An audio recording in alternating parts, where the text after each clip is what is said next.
All right, I think we're live. We owe to that. We got 6, 7 people in here already. How'd you guys get in here so quick? Well, anyway, good evening. Welcome back to the Slightly Rednecked weekly live broadcast. For those of you guys that are first time here, this is pretty much every Thursday evening, 7 o'clock Central. I try to do it every Thursday evening, 7 o'clock Central. Sometimes things get in the way, I can't make it, but most of the time I'm here on Thursday evenings at 7 o'clock Central.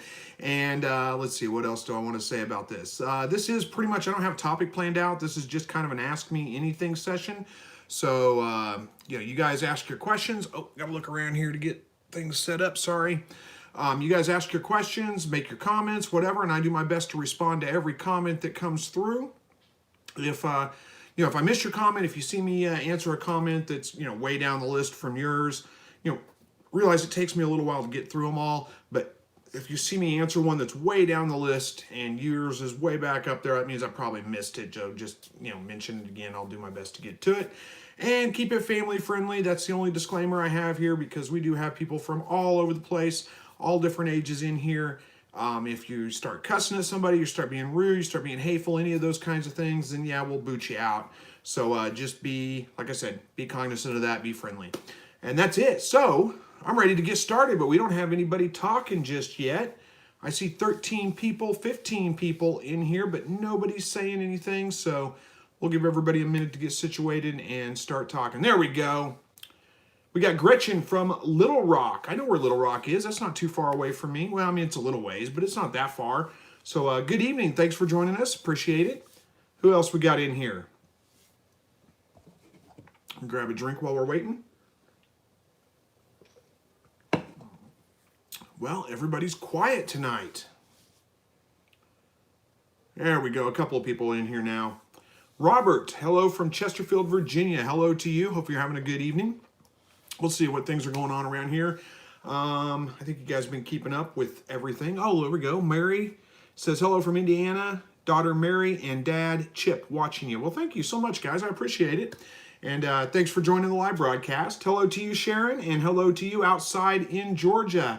And Pam Ferguson from Mena, Arkansas. I don't know where that is, actually.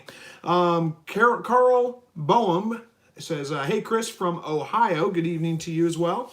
And Marty Lamb from West Virginia is here. Good evening, guys. Thanks for joining us tonight. I appreciate it. We got Jay from Manti, Mississippi. Always have to think about whenever there's somebody talking from different states or different cities. Always have to think about or the abbreviations for the states, what states those are. I know I should know that by heart by now, but. And Lars here from Denmark. Good evening, Lars. Thanks for joining us all the way from Denmark. Good to see you again. And Roger from New Mexico. Hello. Pam says, let's see, Pam, where were you again? Mena, Arkansas, 80 miles south of Fort Smith. Okay, well, that's a little ways from me, but I know where Fort Smith is. And let's see. Brian says, greetings from Ohio. Brr. Yeah, it's pretty chilly in here. Pretty chilly here in southwest Missouri, too. Let's see. Today, I think we only got up to about 45 degrees. It's, considerably cooler than that right now. We're going to be warming up a little bit over the next couple of days, but then next week's looking like it's going to be wintertime. I mean, temperature is cold, not above freezing for several days. So looks like I'll be taking down probably the watering systems and things this weekend. It's deer season, so I'm going to get some hunting in and try to get chores done in the process. It's bow season right now, but rifle season doesn't start till next weekend. All right, so Mike is from Roswell, New Mexico. Good evening, Mike. Charles from Paris, Texas. Hey, I know where Paris, Texas is. I've been through there many times. Good evening, Charles. And Mothy, I think so, from California. Willie McBurney from Scotland. Good grief, we got people from all over the place. Thanks for joining. And let's see, Sherry says, hi, Chris. A gentleman here in Georgia told me about your channel. You've been very helpful to me as I'm getting ready to start quail. Awesome. Thank you for watching the channel. And I'm glad to hear that the videos are very helpful for you. And whoever it was that recommended you, tell him I said thanks for recommending you. Wes Koppel from Illinois. Good evening. Daniela, I think it is, says, thank you, Christopher. My very first time harvesting meat, raising quail for almost 2 years, and followed your channel from Portugal. Good grief, we got all over the place. Thanks for joining. And hey, I'm glad to hear that the videos helped you out. Congratulations on harvesting your meat the first time. and it's 1 a.m. in Portugal right now. I figured it was pretty late. Thanks for staying up late or getting up early, whichever it was. I couldn't do it. Robert says, did you see my long question I asked you on your other video? I saw that there was a comment come in. I'm sorry, guys. I've been a little bit behind on responding to comments. I'll get to them. I'll get caught up. Robert, if it's easy enough for you, if you want to take that, like maybe go back to that comment, if you can find it real quick, copy it and paste it in here. I'll do my best to answer it in here because I didn't see the details of the question where I just saw that it was commented on and I haven't got a chance to go back and answer that. I'm sorry about that. I think you were the one that said, should I ask in here or should I ask on the live broadcast? I'm like, well, either way you want to.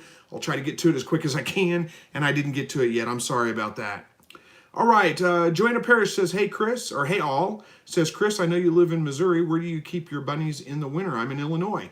They stay in the same cages that they're in right now. The only thing I do in the wintertime really is just provide them with a little bit more of a wind block because in the wintertime we do get a lot more north wind, and they're facing in the north of my house. They're on the, the north side of my house facing north. So I provide, I'll pull the tarps down. I'll do some video on that probably this weekend because that's what I'm going to be doing. Show you kind of how I set that up. But that's pretty much it. Just give them a wind block. I switch the waterers out, water them in crocks instead of the watering system. That's about it. They do just fine in the cold. You don't have to worry about them. They don't need any kind of extra bedding or any of those kinds of things. I really don't like to use extra bedding in the hutches because it gets filthy, and it's a great place to harbor like ear mites and those kinds of things, so I just don't use it. But they do just fine without it. They don't need it, so it's not a big deal. All right, Mary says, my dad has a young female doe rabbit. The doe keeps taking hay out of the nest box. So what can my dad do to get the doe to stop? She is supposed to have babies on the 9th. Okay, so on the 9th. Today's the 7th. Oh, okay, you're right about on time then. That's a pretty common thing. She's probably trying to build a nest, especially if she's running around. You see the straw or the hay sticking out both sides of her mouth. It's a pretty obvious thing. That means she's getting ready to have her babies, and she's looking for a place to build a nest. Mostly what you can do is just watch her pretty close. Keep putting it back in, watch her pretty close the next couple of days. Make sure that when she has her baby, she has them in the nest box. If she doesn't, pick them up, put them in the nest box as soon as you can. And I would check, late evening, early morning, a couple times throughout the day if you can, but chances are most of the time that they have their babies at night, early evening, nighttime. So I would check, again, pretty heavily the next couple of days. Watch her pretty close. If she has her babies on the cage floor, just pick them up, put them in the nest box. You're fine. She'll get in there and take care of them just fine. I've had plenty of rabbits do that, try to rebuild their nest somewhere else besides the nest box. Once they have their babies, I pick them up, put them in the nest box. They get in there just fine, and it's no big deal. All right. Hopefully that answered that one for you, Mary. Let's see. B. Mitch 59 says, Chris, I have a question regarding your quail pens. On the enclosed end of the pens, are they completely enclosed, including the tops?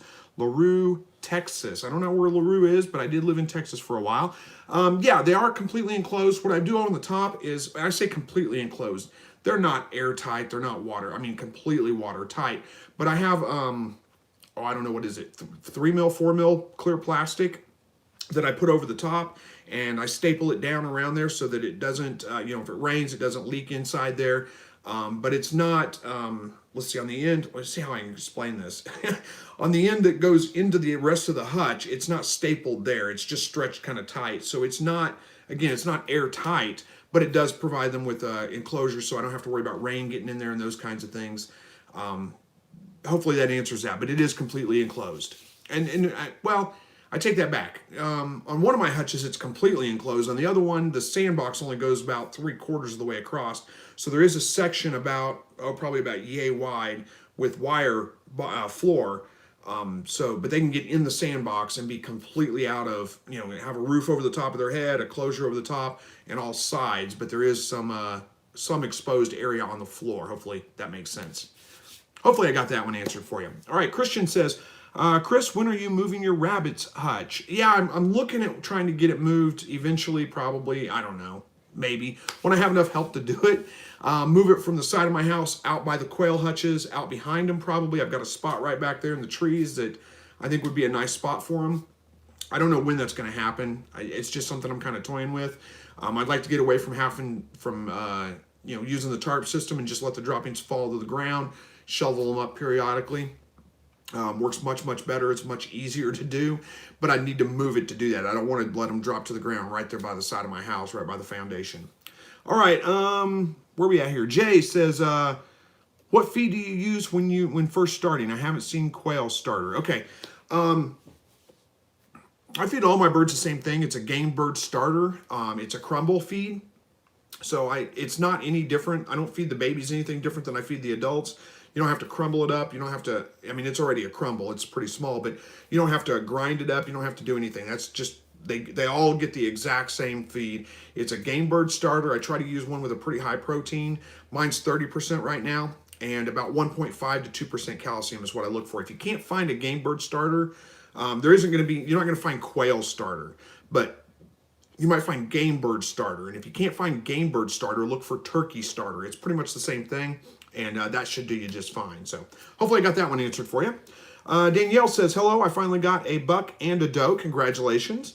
They're 3.5 months old and are Florida white / lion head mixed buck and Florida white doe. Okay, so I'm not sure. Florida whites make a great meat rabbit. I don't know about mixing it with a lion head, how that's going to affect it or not. But hey, congratulations on your new rabbits. You're going to want to give them a couple of months before you start breeding them, but you're well on your way. All right, Christian says, why don't you take it apart and rebuild it? Oh, well, I don't think I would. I don't know. I think you're talking about the rabbit hutch, right? Yeah, the rabbit hutch. That'd be a lot of work probably to take it apart and rebuild it. I hadn't thought about it actually, but no, I don't think I will. I think I'll just find a couple of friends to come over, help me. We'll just move it as a, as a group. It's not that heavy, but it is too heavy for one person to move. Probably need about three or four buddies to help me. All right, Joanna says, that will be great. I'm trying to pull my hutches in the garage. That will be great. What are we talking about, Joanna? I lost track. I forgot. Oh, okay, about doing video on my rabbits, what I do in the wintertime. Yeah, I'll address that, no problem. I've done video on it in the past, but it's that time of year again, so I'll shoot some video on that, show you guys kind of what I do. All right, who we got here? Rhonda. Hey, Rhonda, good evening to you. She says, oh, I'm a little upset. I got to go to court tomorrow because my rabbits and quail. I thought it was okay with the laws. I guess not. Oh, no, Rhonda, I'm sorry to hear that. So you got animal control coming down on you. That's unfortunate. Wish I had some great advice for you, but I don't know what exactly you can do. I don't know what the laws are in your area either. So good luck with that. I hope it works out well. I don't blame you for being upset. I'm sorry to hear that. All right, Robert says, okay, I had 120 eggs in the incubator. I did the lockdown on day 15. Well, on the night of the 16th, I had 2 hatch out. And then on day 17, I had a lot hatch. I let those completely dry. I think there's more to it than that. I do remember kind of reading that. I let those completely dry, and it says, and it goes on to say, plus where I live, we get really cold outside. So I waited until day 19 to move them to the brooder. This is where I need your help. When I opened the incubator to get the chicks out, there were eggs. There's more to it. Trying to hatch out, but when opened the incubator, the cold came in, and like you have said, it made it to where the chicks could not hatch all the way, and I lost a good number. I'm sorry to hear that. So how do I prevent that? Oh, good question, man. It's a little bit tricky sometimes. Usually you're not going to have that many problems with it. The best thing is to try to avoid opening it when there are birds that have pipped but not hatched. There's not really, I mean, if you just happen to open it and there's a bunch of eggs that have pipped but haven't hatched, then yeah, you're kind of out of luck at that point. It's really tough. You can add, it's usually not the cold, it's the humidity drop. It's the dry air coming in that kind of shrink wraps them in there. Sometimes you can get away with adding some more water to the incubator, closing it back up, after you've got your birds out, and that will boost the humidity back up. Of course, you don't want to boost it up too high, above 85%, but if you can boost it up just a little bit, sometimes that will do okay, and they'll go ahead and get out. Honestly speaking, though, if you're waiting until day 19 and you've got birds that haven't hatched yet, there's a good chance that they just, for whatever reason, couldn't hatch out. So it may not have been you opening the incubator that did it. It may have just been an inevitable thing that was going to happen anyway. You're saying, what you're saying is, sounds like you got a pretty decent hatch. You had most of them hatched out on day 17, and that's right on track. So it sounds like, you've got your temperature right and all those kinds of things right. just sometimes you get, rough hatch rates. I don't know that there's a big trick to get anything, to really prevent that. What I typically do is when the first ones hatch, like you said, I usually get a couple that hatch out and then a whole bunch the next day. And I give those about 48 hours, usually about 2 days. So that would have been right on track with about what you're doing. Sometimes I'll get them out just a little bit earlier than that. Then I open the incubator, get them out as quick as I can, add a little bit of water to the incubator because it's usually dry at that point, and close it back up, and then wait a couple more days, and usually I get a little bit more that hatches out. So it sounds like you pretty much did everything right, just got some bad luck, unfortunately. Hang in there, though. I'm sure you'll get better results with your next hatch rate. Oh, let me address something, too, while I'm thinking about it. I just looked behind me and saw the mess behind me. Lots of people said last week's video, they wanted me to shoot the video from that room all the time. They thought that the mess behind me is a little bit distracting, and unfortunately, I can't do that, guys. I got family that's usually in the house, and it's not fair for me to take over the whole house, just to do my live broadcast here. So, I mean, that's my living room that you guys saw behind me in last week's video. I just can't do that every week, unfortunately. I'll see what I can do to clean up the mess behind me, or I don't know, maybe find a big curtain to hang behind me or something so it's not quite so distracting. Sorry about that. All right, Rezol, I think it is. Rezol, I don't know if I got your name right or not. Says hello to everybody from Sydney, Australia. One of the places I've always wanted to visit is Australia. Maybe I'll get there someday. All right, Lyndon says, hi, Chris. Many of my quail recently got sick. I lost 3. Their nostrils got clogged, eyes runny, sneezing, lost weight, and seem to be getting better in opinions. Yeah, it sounds like, what is that? There's a common disease that goes around poultry that it sounds just like. I can't remember the name of it. Anyway, if that happens again, you're going to have to look at probably some antibiotics, and I would check with a local farm supply store, see about getting some antibiotics. There we go, Merrick's. Thank you. Sherry Bain posted that for me. Merrick's disease, that's what it sounds like to me. I'm glad to hear that you didn't lose that many. You only lost a few. It sounds like they're getting over it, so that's good, but you still might want to look at getting at least some electrolytes or something, add to their water, give them a little bit of a boost in their immunity. Hopefully they recover from that really, really well. Maybe even a round of antibiotics wouldn't be a bad idea, just to make sure. That would be my suggestion on that. You can look up Merrick's disease, Merricks, I think it is, and you can kind of see what the symptoms are, how to treat it. It sounds like that may be what it is. Can't diagnose it for sure over a YouTube video. Of course, you'd have to go to a vet to get it really diagnosed, but symptoms sound very familiar. All right, Christian says, Chris, how do you pay for rabbits feed? Do you sell some rabbits or the quail? I do sell some quail from time to time. That usually just covers my quail feed. The rabbit feed is just kind of an out-of-pocket thing. I don't really sell rabbits very often because I just don't usually have that many of them to sell, and the market's not that great for them around here.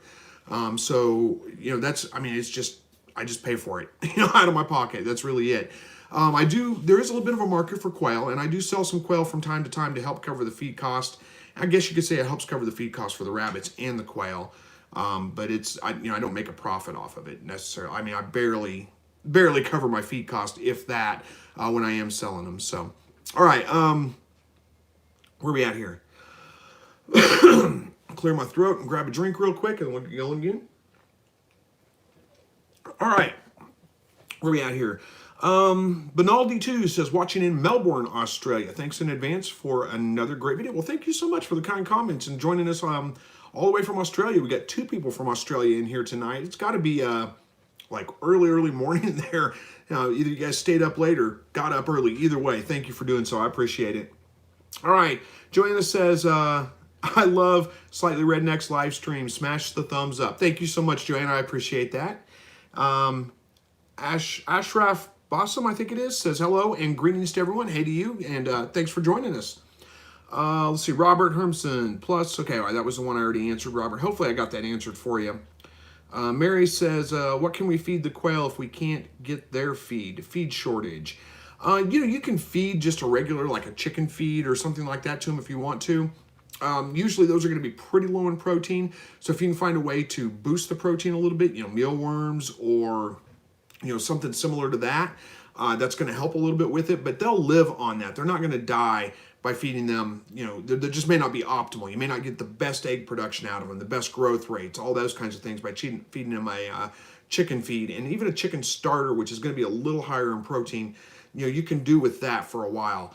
Hopefully they'll get your quail feed back in stock pretty quick. All right, I'm your Huckleberry from El Paso, Texas. Says you're awesome, brother. Thank you so much. I appreciate that. I'm glad you think so. Anyway, where are we at here? Micro Mansion says, would you consider sketching the plans for the quail hutch and offering them for sale as a PDF? Well, I might be able to do that. I've done video on how I built them, and I didn't really build them off plans. I just I have a picture in my mind, and then I just kind of stick build it, I guess is what you say. I just kind of start putting it together, and I make a little bit of changes to it as I go. Let me see what I can do to maybe, I've had several people ask for that. I'll see what I can do to try to sketch them up. I am not a master woodworker or anything like that, so I don't know how good I am at drawing up plans. I'll see what I can do, and maybe I can get those out for you guys. I don't know that I'd offer them for sale. I'd probably just throw them up there and let you guys have them for free. But let me see what I can do, and don't hold me to that. I got so much going on right now. It may be a while before I get to it, but I'll see what I can do. All right. Mr. Messia says, hi, Chris. How are you today? I'm doing well, thank you. And Branscombe Farm, hello to you. And excuse me. It's like a piece of dust down my throat or something. All right, Robert says, okay, we got that one answered, I think. Robert, I hope I got your question answered for you. Hang in there, man. It's going to get better as you do future hatches. All right, Joanna says, a forklift to move the rabbit hutch. Yeah, a forklift would do it. I don't have access to a forklift. Not easily accessible anyway. I don't know. There's a couple of things. I could do it with just a couple of guys. I mean, about 4 of us total, 1 on each corner, and we could pick it up and move it. But I just got to get those guys all together and get them to come over at the same time. All right, Sherry says, you almost have 42,000 subscribers. Awesome. You are well loved. Well, thank you so much. Yeah, I do have almost 42,000 subscribers, and that is pretty awesome, I think. So thanks all you guys that do subscribe. I appreciate it. Rhonda says it's actually zoning. You're talking about having to go to the court over your animals because of the zoning, because you're not zoned agricultural, probably. Yeah, that happens. Technically, our city ordinance says that you're supposed to have a permit to have the rabbits, but as long as nobody's complaining, and, luckily I live in a town where they're not too strict on enforcing those kinds of things. Now that I've said this on a live broadcast, probably somebody's going to report me. I'm going to get in trouble, and you guys will see video of that. But technically, I think I'm supposed to have a permit for my rabbits. I don't think quail are addressed at all in the city ordinance, but rabbits are, and they want you to have like 30 square feet of cage space per rabbit. It's ridiculous. But again, as long as nobody's really complaining about it, nobody's coming out to them. I mean, they got other things to do, and I'm not causing a problem. I'm not a huge nuisance. I don't have big problem with like huge amounts of waste building up, any of those kinds of things. So it's not becoming a nuisance to anybody. So I don't have to worry about anybody really complaining. But if they do complain about it, if it becomes a problem, then they'll come out and enforce it. But like I said, they got bigger things to worry about. They're not driving around looking for somebody raising rabbits in their backyard so they can come down on them. So I get lucky that way. But yeah, Rhonda, I'm sorry to hear about that. All right, Jay says, do you recommend building your own cage for rabbits or buying one online? If so, do you have recommendations for online cages for rabbits? Okay, I think it kind of depends. If you're fairly handy, they're not that hard to build. And you're going to get more for your dollar if you want more than one cage. If you're only looking for one cage, economically it's better to buy a cage than it is to build a cage. As far as where to buy them from, look at some of your local farm supply stores, see what they have. Those are usually not super high quality, but if you want good quality bass equipment, actually it's a Missouri company not too far from here. They have a really good reputation for having really good equipment, but it is expensive. So I think, usually you're better off building your own, especially if you want more than one hutch, or more than one cage, I should say. You're going to get more cages for the price, if that makes sense. What I consider, I looked at, it's been a long time ago, but I looked at buying cages or building cages. And again, if you're buying one cage, it's a little bit cheaper to buy one than it is to buy all the wire necessary, because you can't buy just enough wire to build one cage. It's like enough wire to build 2 cages, basically. So basically, if you're having cages in pairs like 2 or 4, you're definitely better off building them. If you're going to be odd numbers like 3, you might build 2 and then buy 1, or build 3 and then save the extra wire to do cage repairs on and things like that later on down the road. So that's my thoughts on it. All right, Joanna says, Rhonda, do they allow chickens in your city or town? We'll see what Rhonda says about it. She's probably already answered that, and I just haven't seen it yet. All right, Jose says, hi, how you doing? Guys, smash the like button. Thanks, Jose, I appreciate that. And I'm doing very well, thank you. John J says, hi, I'm interested in naturally hatching and breeding quail. Is it better to use a flight pen versus cages? If you want them to go broody, it's probably better to use a flight pen. That's going to encourage them to go broody a little bit better, but don't hold your hopes up too high. Quail aren't, Coturnix quail anyway, are not very good usually at hatching their own eggs, and you don't get very good success out of that. They can do it. It will happen from time to time. It's just not something that you can really count on. You just almost have to kind of get lucky with it. So hopefully it works out for you. But again, if you're looking for that, I would say probably a flight pen is a little bit better. Give them a lot of room. Don't crowd them. You're going to have a much better chance of them going broody and actually hatching out their eggs. All right, Danielle says, I ordered a cage so I can separate the doe from the buck. I should get the cage in the next few days. The cage is 6 days late. Oh my goodness, that's late. Well, hopefully that works out well for you, though. But yeah, if you're looking at just one cage, sometimes it is better just to buy a cage rather than, buy the wire to build it. So, all right. Joanna, she says, definitely build one, such a bigger space for a cheaper price, unless you're in Alaska or something. Razal Karam says, I'm having a hard time with your name, man. I'm sorry. It says, Robert, try increasing the humidity before opening. That might slow down humidity dropping. That's a good suggestion. You're talking about Robert, who had problems with when he opened the incubator up. He got a bunch of eggs that hadn't hatched, and they had pipped but hadn't hatched and got shrink wrapped kind of in there. That's a good suggestion. All right, Stephen Nagy, I think it is, says, what's happening? Nothing. Just doing a live broadcast. Hopefully things are going well with you. Sherry says, if one bird has it, it will take out your whole flock. Talking about Merrick's disease, it can very well. It's not necessarily a guarantee, but yeah, there's a pretty good chance. I mean, it's a fairly contagious thing.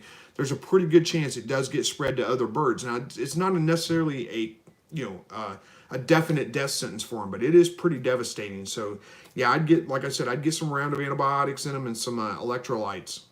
All right, Danielle says, as far as the eggs, I have helped them hatch when that happens with the air, when it's past their hatch time. I've done that too, but it seems like those late hatching birds like that have a much higher propensity to have splayed legs, wry neck, some of those kinds of problems.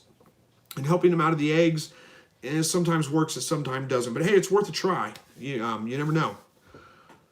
All right, Roger says, Chris, I like the mess. Shows you're busy and doing things. Well, it shows that I have too much crap. That's what it shows, I think. I don't know that I'm not busy enough to keep this room clean and organized, but this is kind of a catch-all room for, a bunch of crap. Most of my hunting stuff is back here in the corner.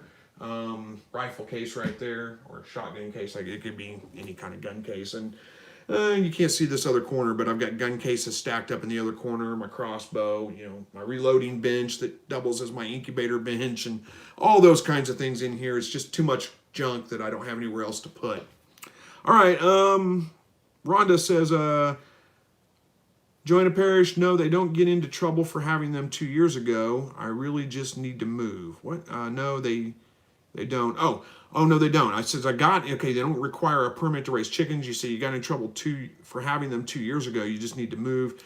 The city hates you, clearly. Well, I don't want to say that they hate you necessarily, but they're probably a little bit stuck up on that. Realize that they're just, we don't agree with them, and it's probably ignorance, not stupidity, ignorance. They just think that, if you're raising animals like that in the city, that there is going to be, a huge mess that comes along with them, risk of disease and all those kinds of things. And they're really just trying to keep it, clean and better for the rest of the, community. Don't get too mad at them about it. I don't agree with them at all. But, it unfortunately just is how it is sometimes. But yeah, moving may be the best solution for you. Excuse me, let me grab a drink there. Hopefully something comes available for you soon. I know you've been talking about moving for quite a while. All right. Jacob says, hey, Chris, I hope you're doing well. Things are great this way. Well, good. I'm glad to hear it. And I am doing well. Thank you. And where are we at here? Sherry says, folks can always check with their local extension office, but who wants to open up that can of worms? Yeah, no kidding, Sherry. I agree. It's one of those things. It's almost better to ask forgiveness than it is to ask permission. Ron, I'm kind of surprised, honestly, that you're having to go to court over it, unless it is one of those situations where they've warned you before and you just kind of ignored it. Because usually they just tell you, you're not supposed to have these. They don't even issue any citations for them or anything. It's just, look, you got to get rid of them by a certain date or whatever. And if you ignore them, then yeah, you're looking at getting into trouble. But usually it's too much work to go after you just for, it's not like they just catch you and then bust you for it. But who knows? Good luck with it. I hope it works out. All right, Richard says, good afternoon. Well, it's evening time here, but good evening to you anyway. Nerdy Mariners, Nerdy Mariners, probably how it's pronounced. How do you keep your baby quail from finding creative ways to kill or hurt themselves? I feel like mine are always complete menaces towards themselves.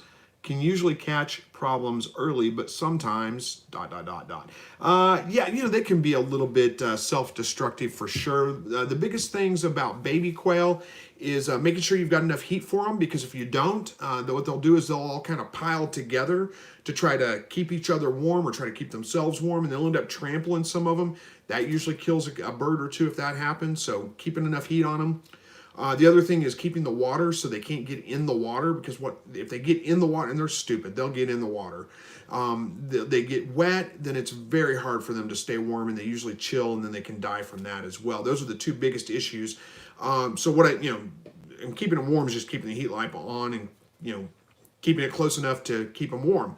As far as the water goes, I have a water that screws onto a mason jar, but it has a really thin channel. It's specifically made for quail. It's in my Amazon shop, so you can go there and look for it.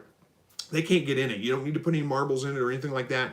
They can't get in it, and that really helps out for that. So anyway, hopefully that answers that question for you. All right, Mr. Macias says, is there any cure for split legs in quail? It depends. It depends on what's causing the issue. And if you catch it quick enough, you've really got to address that pretty quick. And the term that's usually used is splay leg, but it's the same thing. Splay leg, split leg.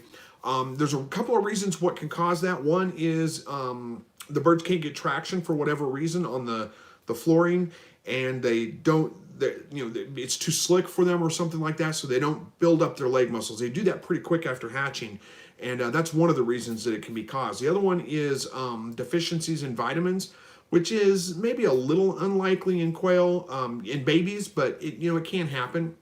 Specifically, thiamine and vitamin E would be the two that you'd be looking at for that. So yeah, you can try to, if you've got problems with birds that have splayed legs, you can try to supplement that with some vitamin supplements that have vitamin E and thiamine in it. That may help a little bit with that.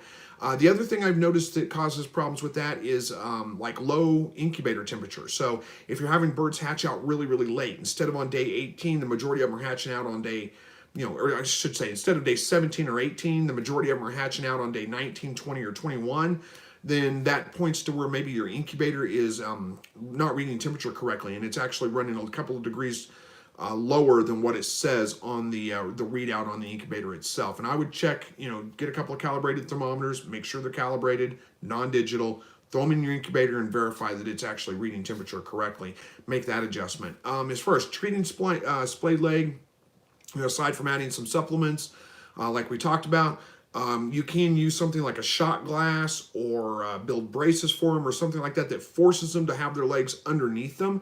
That will stretch the tendons out, and if you can address it fast enough, a lot of times you can fix it. It's very hard to fix. I've had just hit or miss results with actually fixing it, and a lot of times you end up having to call those birds out in the end. So hopefully that answers that one for you.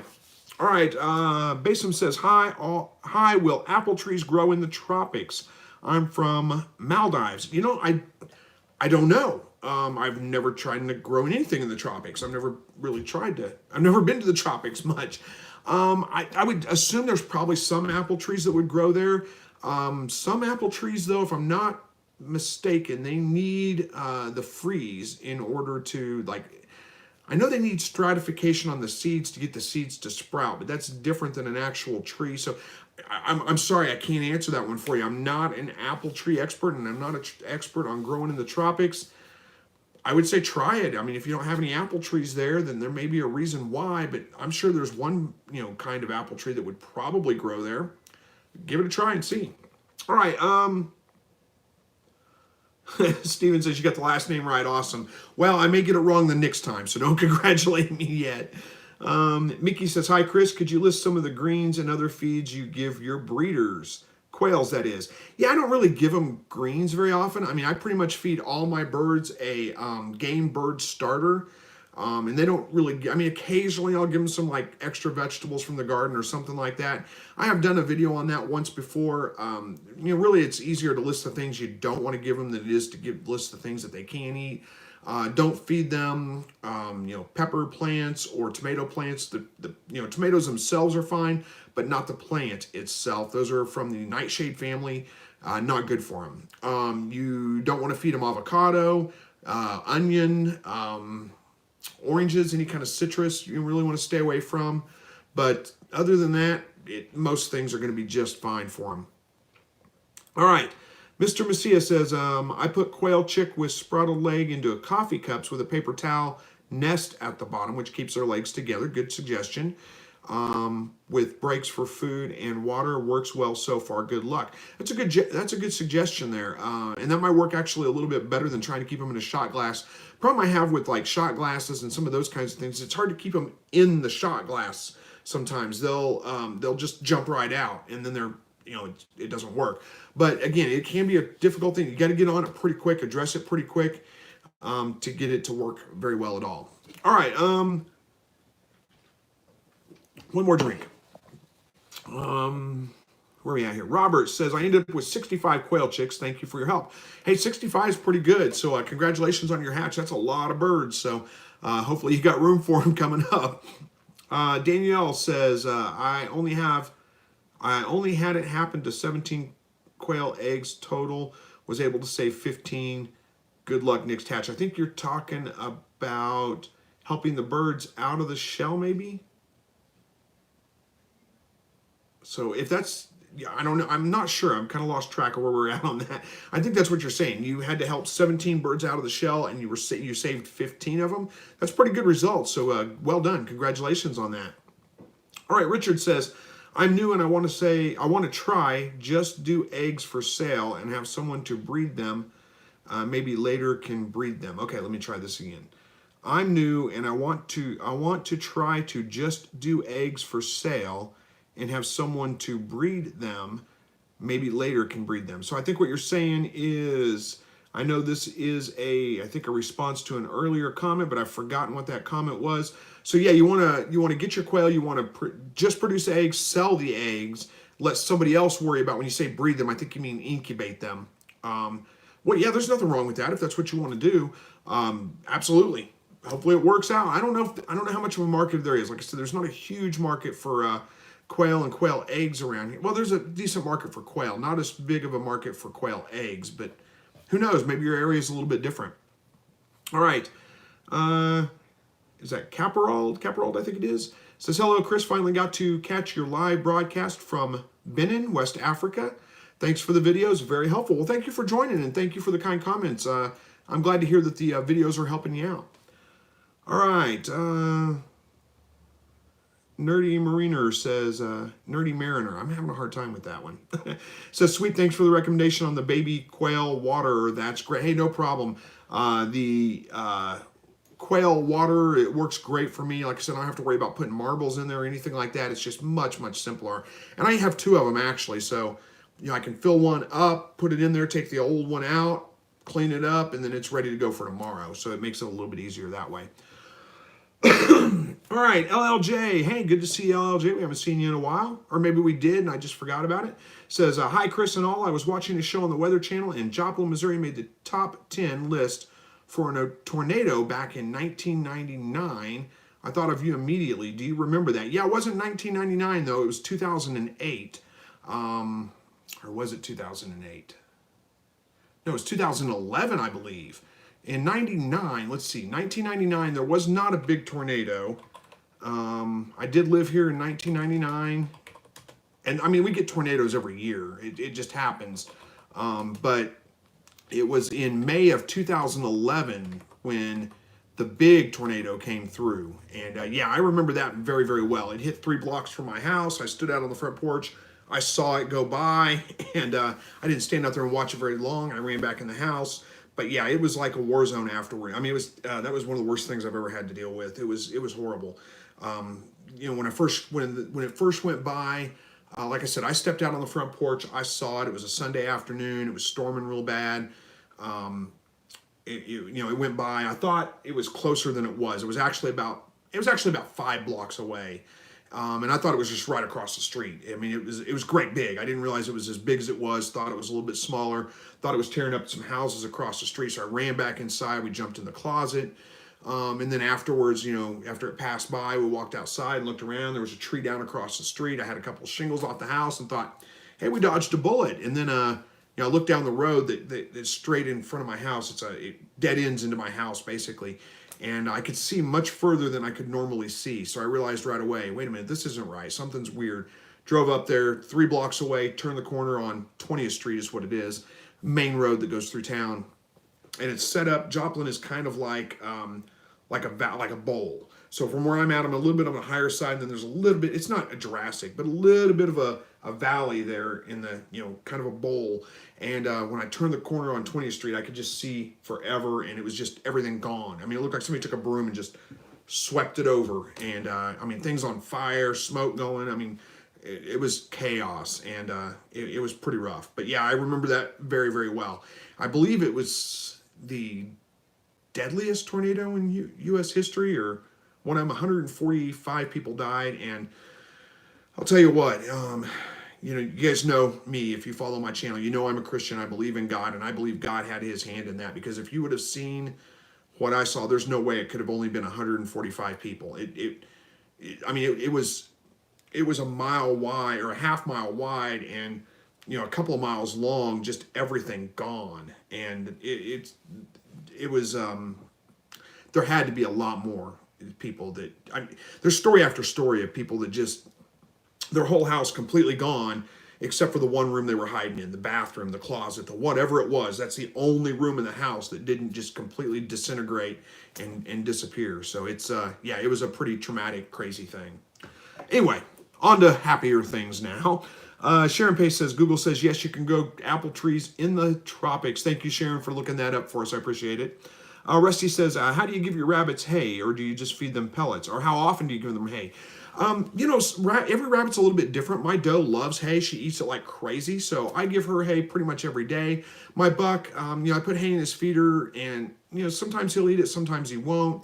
It lasts for a very long time. And, you know, my hay feeders are just a piece of cage wire that's basically like, here's the cage wall, and here's where their J feeder sits. It just sits above it like this. And I just J clipped it to the side of the cage, stuff the hay down in there, and then just pull it through the wire in the front of the cage. Works out great because there's not a lot of waste. Anything that they pull out that falls, it falls into the feeder below, and they just clean it up later.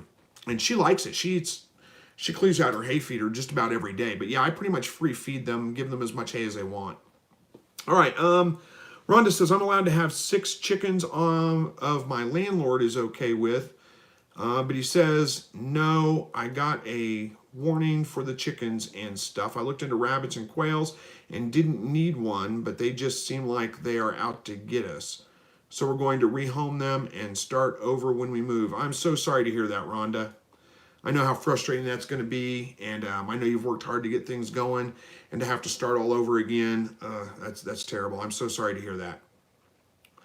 All right, Jessica says, I need to call about 40 birds. What is the best way to get them done quickly? I get burnt out after about 4 birds. You know, I'm actually going to be doing video on that probably in the next week or 2. Probably not this coming week, probably the week after, because I've got some birds that it's time to process, and I'll show you some ways to do that pretty quickly, a lot quicker than, you know, skinning the whole bird and you know, gutting the whole bird and all that. I can show you some ways to do that, but unfortunately, you're gonna have to wait for probably about 2 weeks for me to get to that. All right, Rhonda says, and that's one of those things I just kind of have to show you rather than just tell you. It's just the way it goes, unfortunately. Let's see, Rhonda says, I used to have 10 chickens, 2 ducks, and a pig. They said I couldn't have any of them. Oh, man. Yeah, I'm sorry about that. Rhonda says, well, glad you're okay. Yeah, I'm fine. Like I said, we lost a couple shingles off that. That was it. But, yeah, it was pretty big deal. I'll tell you one thing that's weird while we're talking about, hopefully I don't have too many comments I haven't got to yet. And where are we at on time? 45 minutes. So we got a couple minutes here. I'll tell you a little story about the tornado when it came through. It was, like I said, it was, I don't know if it was the deadliest in U.S. history, but it was a great big storm. I mean, Joplin was on the news daily, front page, everywhere, for several weeks afterwards. We had, the president, it was Obama at the time, come and visit. And we drew all kinds of attention from this. It was a big deal.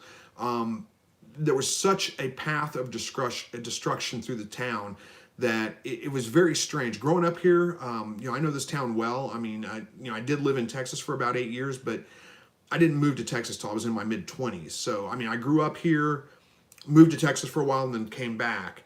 And driving down the road, there were no trees left, there were no buildings left, there was nothing left. I mean, it was just, everything was gone. And you didn't necessarily get lost, but you couldn't find roads. There were no, you didn't have the typical landmarks that you're used to seeing. And even though you know good and well where Ohio Street is, for example, you drive down 20th Street and you want to turn on Ohio Street, you can't figure out where it is because there's no more landmarks. There's no road signs or anything. Nothing looked the same. It all looked totally different. It was just, it was crazy. And it was, like I said, a traumatic thing. But, some good came out of that. And one thing I will say is I have never seen people come together like they did after that storm. The church that I was an elder of at the time, it's no longer a church now. We had to close down for financial reasons. But I was an elder with this church, and we were kind of located not too far off of where the most of the destruction were. We were on 19th Street, and then the path of destruction at this part of town was on 20th Street, basically. So, about a block and a half, really, away from where the major part of the storm was hitting. And it went from like 20th Street to 26th, 27th Street, something like that. Actually, I went all the way out to 32nd Street, so... Anyway, we were on 19th Street, so just a couple blocks off. And we had a big building there, so we kind of became a central area for a lot of volunteers that came in. And we had people coming in from all over the place, and they would stay in the church because we had the rooms set up. We had cots and all that kind of stuff set up. And they would, people came together like I've never seen. Just, it got to a point after about a week where, we're all out with chainsaws and stuff, cutting trees off people's houses and, those kinds of things. And after about a week, you almost got to where you were like fighting over jobs to do. It was all volunteer labor. Nobody was getting paid. And you'd go to somebody's house and say, hey, we're here to, we're going to do some cleanup for you. Oh, no, I got a group coming by later to do it. It was crazy how many people. And the restaurants all came together. They were going out and handing out food. And I had so much food handed out to me. It was crazy. We had the high school was right in the middle of the zone. The Joplin High School got completely destroyed and rebuilt since then. But in the parking lot of the high school was kind of where they set up a central hub of, stuff. And you'd be out cutting trees with your chainsaw all day, and then you go down to the high school at noon, and you'd pull into the parking lot, get out of your truck with your chainsaw. Somebody would take your chainsaw from you, go over, take it to these guys that would sharpen the chain. Somebody else would hand you a sandwich and a bottle of water. You'd sit down and eat a sandwich and a bottle of water. By the time you were done eating, they had your chainsaw sharpened up, giving it back to you. Nobody charged for any of that. It was just, there's still a lot of good left in the world. You get kind of jaded sometimes thinking that everybody's just bad. There's all these bad things. But again, people came together like unbelievable. We caught one guy, kind of a funny story too. They caught a guy trying to loot. I don't know what he was trying to steal, but he was trying to loot. And I don't know, there was probably 15 or 20 people that caught him doing that. So they stripped him down naked and tied him to a tree and called the police to come and get him. I thought that was pretty funny. But anyway, back to answering a couple of questions before we run out of time tonight. All right. Mr. Messia says, how much space do I need to accommodate 50 to 60 quails? Good question. This is one we get probably, every time almost. You can kind of figure about 1 square foot per bird. So if you're talking 50 to 60 birds, that's 50 to 60 square feet, but you can get away with a little bit less than that. I would try to go, at least probably 40 square feet. If you're using wire cage bottoms, 40 square feet should be just fine for that. So that's going to be something that, let's see, you're looking at probably, 3 feet wide on your, yeah, sorry, got distracted by another comment. 3 feet wide is probably about how wide you want to go with most of your hutches, because that's the size of wire. That's the roll length that wire is sold in, is 3 feet. I think they sell it in 24-inch and 36-inch. So you want to build about 36-inch, which is about 3 feet, or is that 3 feet exactly? 12 times 3, yeah, 36. That's 3 feet. I thought it was, but I had to double check. And you'd want to go, let's see, 3 by 10 would be 30 square feet. So you could probably get 50 birds in a hutch 3 by 10, or build 2 hutches. I don't know. I'd want to go much bigger than 3 by 10. That gets pretty big. It gets hard to move if you need to move it. It gets, there's just so many places the birds can hide. It's hard to get in there and get to them.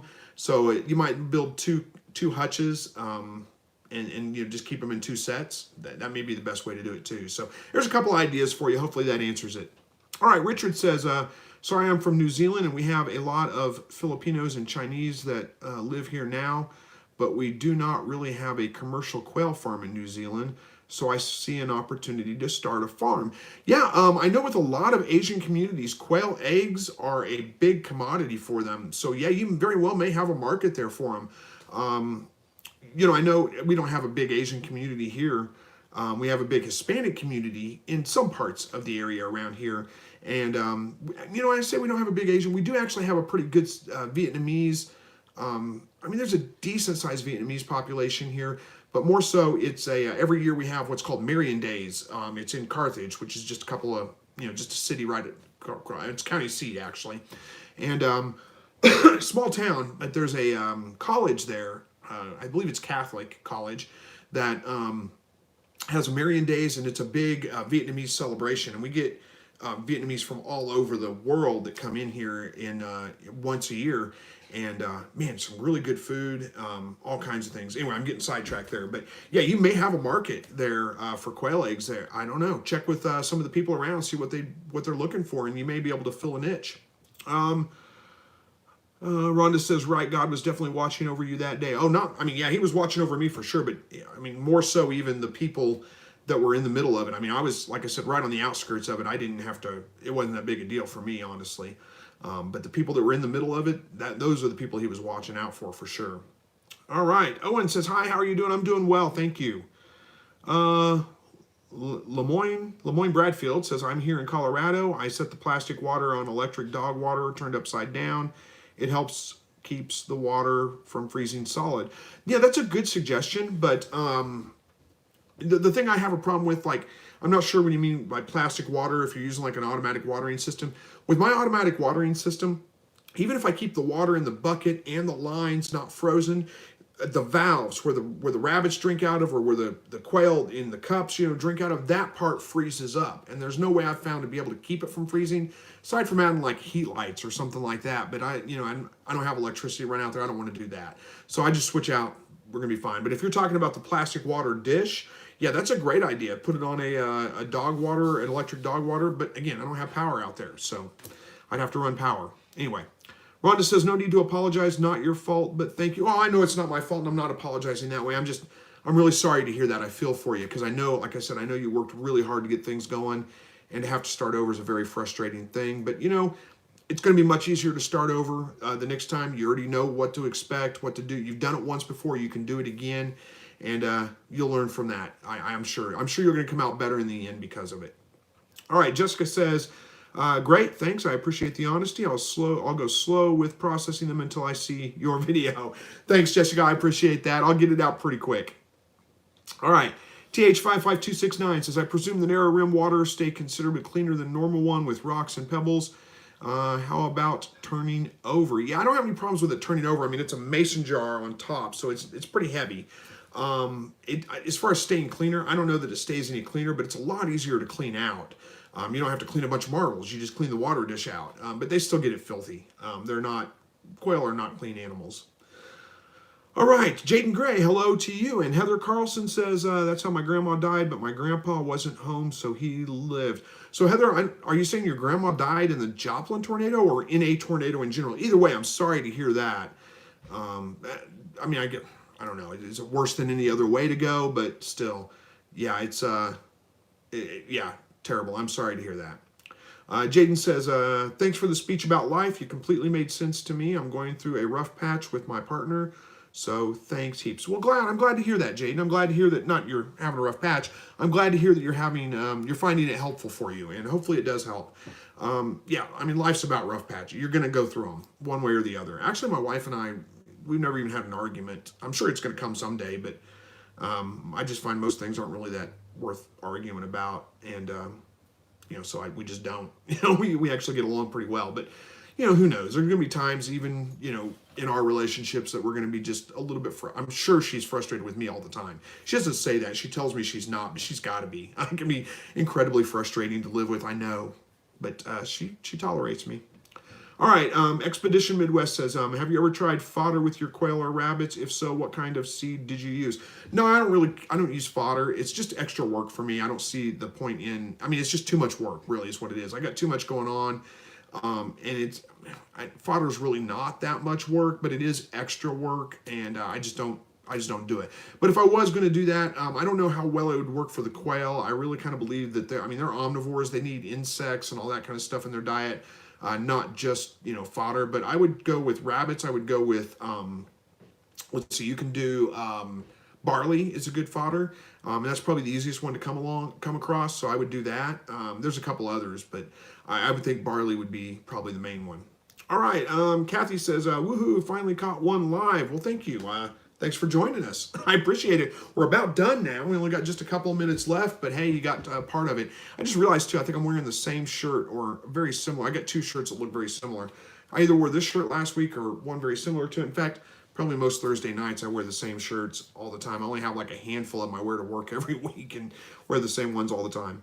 All right, getting started on homesteading says, I didn't think it was funny. I got a sunburn tied of that tree. Haha. Getting started, he says, I didn't think it was funny. I got a sunburn tied to that tree. Oh my goodness, it was, yeah, I know it wasn't you. You're joking. I get it. That was one other thing too. It was like May 26th, I think it was. And oh my gosh, it was hot for the next several days. For like the next 2 weeks, it was like 102 degrees and every day. I mean, it was just ridiculously hot. But anyway, we made it through. All right, Danielle says, I'm so proud of you and the people in your area during that storm. I was proud. I don't be proud of me. I didn't do anything special, but I was definitely proud of the people in the area and all the people that came in. We had people from all over the country coming in and really volunteering and helping out. It was just a great thing to see all those people come together. All right. Gun Clinging Palin says, I got to butcher my 400-pound Berkshire pig here in a couple of weeks. Then I'm going to order about 120 jumbo farrow eggs. Get me started. I need to build cages. I got about 8 wire cages to get started. Nice. Sounds like you got a busy couple of weeks coming up ahead of you, but hopefully it all goes well. All right, how are we doing on time? 2 or 3 minutes here. We'll get done. Look at that. Mark is from Mark Gaver, I think it is, from Germany, all the way from Germany. Nice. Thanks for joining us. All right, Kathy says, I love your channel from New Mexico. I've been learning a lot from you on meat rabbits. Thanks for your experience and advice. Thank you so much, Kathy. I appreciate the kind comments, and I'm glad to hear that things are working out well for you. All right, I already got that one, I think. Oh, no. Gun Clinging Palin has another comment. It says, best to just change out a bowl of water every day. I'm not sure what we're talking about. But when I'm watering with bowls, whether it be the baby quail or during the wintertime, I do change it out every day. All right, hello to you, Boris. Sharon Sullivan says, hi, what's the best way to remove dirt or food that's stuck to the quail's feet? Thanks. Most of the time that's going to break up and move out on its own. If you have to remove it yourself, I'd probably suggest soaking it in maybe like an Epsom salt bath or something like that, letting it loosen up so that you can get it off. Usually, and I'm not pointing fingers at you because I've had it happen myself, so don't be offended by this, but usually that's a sign of poor husbandry in the sense that you're just not keeping it clean enough for them. But again, especially in the brooder box, that's sometimes impossible to do. I get it. But usually it's not a problem. Usually it'll just break up and they're fine. It's going to take care of itself. But if you have to, again, soak it in a Epsom salt water bath and that should loosen it up, and you should be able to take it off there. Hopefully that helps. All right. And outside in Georgia says maybe video on fixing splayed legs, seen only 3 times in my short experience. I've addressed it in video. Yeah, try not. Yeah, Rhonda's. Anyway, I've addressed that in video before. I don't know if I've done specific videos on that. I'll see what I can do about it. And again, Sharon, I'm not saying you're not keeping your quail cages clean. Don't take it that way. Like I said, I have that problem myself sometimes too. But that's usually what causes it when it's me. It's just I haven't done a good job of keeping their things clean enough or something like that. It happens. It's nothing to be ashamed of.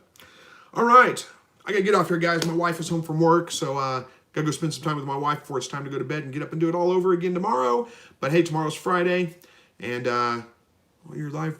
Oh, Mr. Messia says your live broadcast is very much informative. Well, thank you. Appreciate that. Anyway, thanks to all of you for joining tonight. I got to quit looking at the comments, or I will stay on here and talk all night long, and we're already past an hour. So God bless each and every one of you. Hopefully we'll see you guys back again next week, and take care.